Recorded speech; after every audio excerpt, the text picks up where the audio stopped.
इस विधान के लिए नरसिम्हा रेड्डी को चुना गया। हर कार्तिक पूर्णिमा को नरसिम्हा रेड्डी के हाथों दीप प्रज्वलन किया जाता।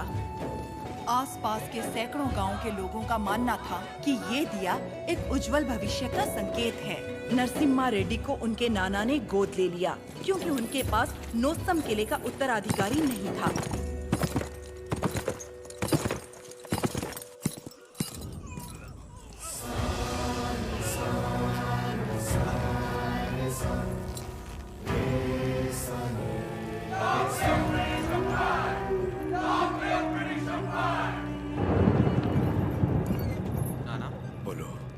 आप जानते हो वो लोग क्यों मारे गए? ये ब्रिटिश राज है बेटा। जो उनसे सवाल पूछता है, उनके खिलाफ जाता है, उसे मार दिया जाता है। आप तो पालेगार है ना, आप कुछ नहीं कर सकते? हम नाम के पालेगार हैं। ये अंग्रेज हमारे देश में घुस आए, हमारे अधिकार छीन लिए और हमारी जनता को लूटने लगे अपनी बंदूकों से डराकर। हमारी सत्ता हथियाने के लिए वो हमारे आगे पैसे फेंकने लगे मुट्ठी भर, जिसकी हमें आदत पड़ गई और तब से हम जिंदा लाश बन गए हैं। लाशों की तरह जीने से तो अच्छा है हम विद्रोही की तरह मर जाए ना।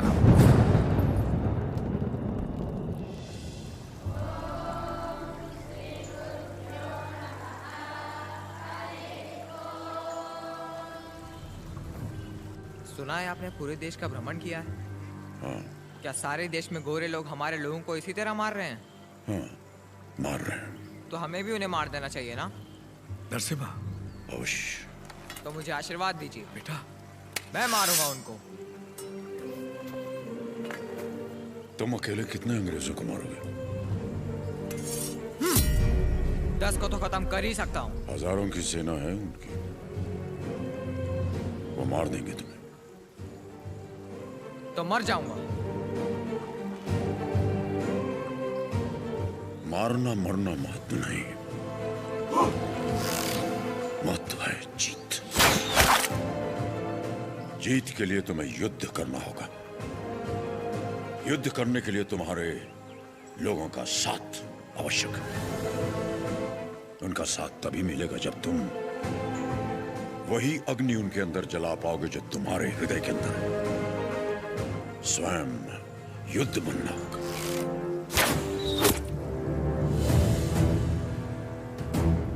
तुम्हारा शस्त्र ये नहीं, तुम्हारा शस्त्र है ये।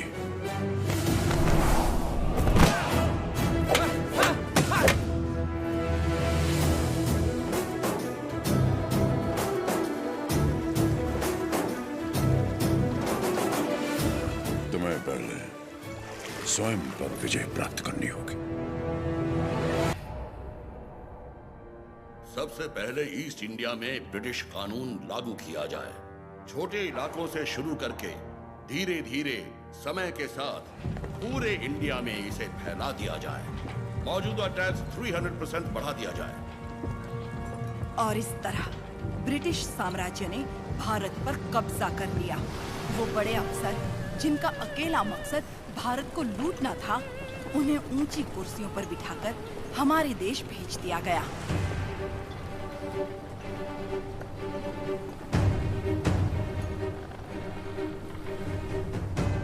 शैतानों की सेना का नुमाइंदा कॉकरेन दक्षिण भारत की तरफ बढ़ने लगा, जिसे भारतीय उपमहाद्वीप की रीढ़ की हड्डी कहा जाता है। लेकिन उसे वीर भूमि रेनाडू के बारे में क्या पता था?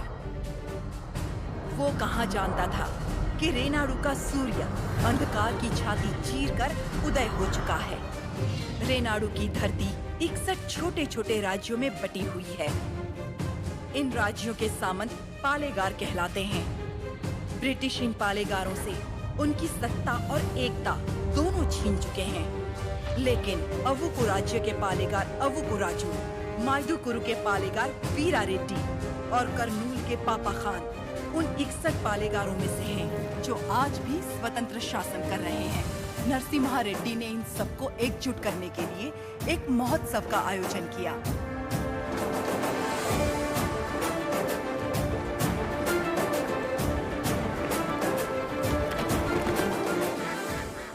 स्वामी, मेरा बेटा नरसिम्हा अंग्रेजों की इच्छा के विरुद्ध ये महोत्सव कर रहा है, क्या वो सफल होगा? नरसिम्हा रेड्डी कोई आम आदमी नहीं है। वो पृथ्वी पर एक लक्ष्य लेकर जन्मा है। एक हाथ में तलवार और दूसरे हाथ में वेद के साथ उसका पालन हुआ। उसे अब कोई नहीं रोक सकता।